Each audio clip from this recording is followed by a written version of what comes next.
सत्य यह है कि वह तत्व, वह आदर्श मनुष्य जिनकी बाह्य व्यंजना मात्र है, जब तक कुंठित अथवा नष्टभ्रष्ट नहीं हो जाता, तब तक मनुष्य भी निर्जीव नहीं होता, तब तक उसके लिए आशा भी अस्त नहीं होती। यदि तुम्हारे कोट को कोई बीसों बार चुरा ले, तो क्या उससे तुम्हारा अस्तित्व भी शेष हो जाएगा? तुम नवीन कोट बनवा लोगे। कोट तुम्हारा अनिवार्य अंग नहीं है। सारांश यह कि यदि किसी धनी व्यक्ति की चोरी हो जाए, तो उसकी जीवनी शक्ति का अंत नहीं हो जाता।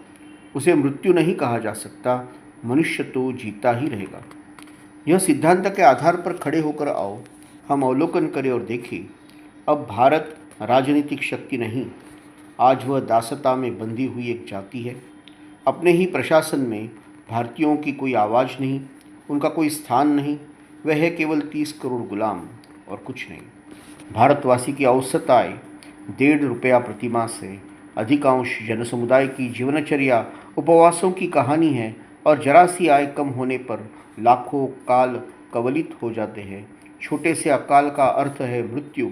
इसलिए जब मेरी दृष्टि उस ओर जाती है, तो मुझे दिखाई पड़ता है नाश, असाध्य नाश। पर हमें यह भी विदित है कि हिंदू जाति ने भी कभी धन को श्रेय नहीं माना। धन उन्हें खूब प्राप्त हुआ, दूसरे राष्ट्रों से कहीं अधिक धन उन्हें मिला, पर हिंदू जाति ने धन को कभी श्रेय नहीं माना। युगों तक भारत शक्तिशाली बना रहा, पर तो भी शक्ति उसका श्रेय नहीं बनी। कभी उसने अपनी शक्ति का उपयोग अपने देश के बाहर किसी पर विजय प्राप्त करने के लिए नहीं किया। वह अपनी सीमाओं में संतुष्ट रहा।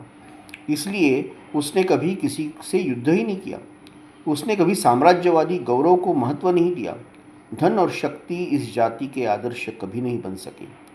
तो फिर उसका मार्ग उचित था अथवा अनुचित, यह प्रश्न प्रस्तुत नहीं है।